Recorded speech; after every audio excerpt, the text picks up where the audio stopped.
Polisi mengungkap motif SAG, tersangka pelaku penusukan seorang pelajar SD hingga tewas di Cimahi, Jawa Barat. Tersangka menusuk korban untuk merampok ponselnya. Di lokasi lain, polisi juga menguak motif pembunuhan seorang perempuan yang mayatnya dibuang di kolong tol Becakayu, Kalimalang, Bekasi, Jawa Barat.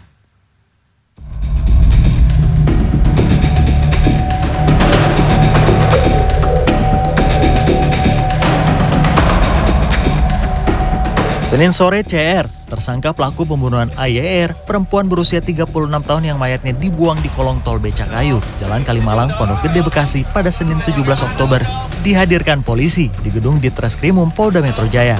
Dari pria berusia 36 tahun ini, polisi menyita sejumlah barang bukti, seperti bantal, baju, dan perhiasan korban, ponsel, kartu ATM, pisau lipat, pistol mainan, serta troli dan tas besar. Menurut Direktur Reserse Kriminal Umum Polda Metro Jaya Kombes Hengki Haryadi, awalnya tersangka mengelabui korban dengan pura-pura membuat konten prank. Usai mengikat korban dengan tali pengikat kabel, CR lantas mengambil uang dan laptop korban. Korban lalu dicekik hingga tewas.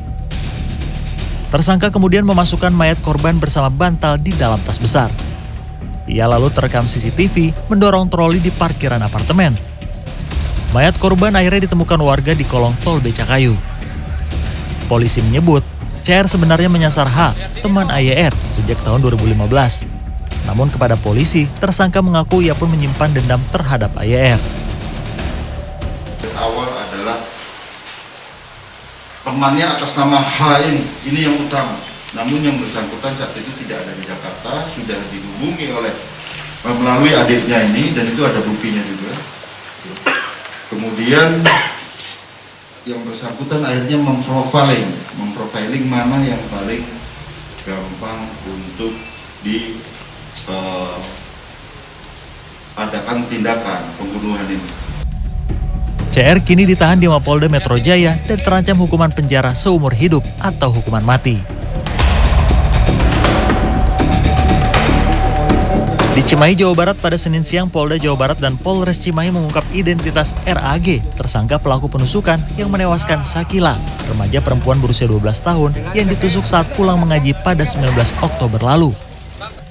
Pemuda 22 tahun ini mengaku, ia nekat menusuk korban lantaran ingin merampas ponsel korban. Tersangka pun mengaku ia emosi sering diejek teman-temannya karena tidak punya ponsel. RAG yang mabuk miras selantasan berpapasan dengan korban dan temannya. Ketika keduanya berpisah di persimpangan gang, tersangka mengejar korban. Korban sempat lari sebelum ditusuk tersangka. Namun ketika membuka tas korban, tersangka justru tidak menemukan ponsel incarannya. Korban sempat lari, namun kemudian begitu dekat langsung ditikam oleh tersangka. Setelah ditikam kemudian dilakukan penggeledahan terkait dengan tasnya, di mana akhirnya tidak ditemukan barang yang diharapkan tersebut. Nah, kemudian dia menggeledah badan juga tidak ditemukan, namun korban akhirnya berteriak. Setelah berteriak, minta tolong, akhirnya tersangka melarikan diri. Sebelum kabur dan dibekuk polisi di kawasan Cicendo, Kota Bandung pada Minggu 23 Oktober, tersangka sempat pulang ke rumah. Bahkan orang tua tersangka menyembunyikan pisau yang dipakai tersangka menusuk korban. RAG kini terancam hukuman 20 tahun penjara sampai seumur hidup. Sedangkan orang tua tersangka terancam hukuman 9 bulan penjara. Tim Liputan CNN Indonesia.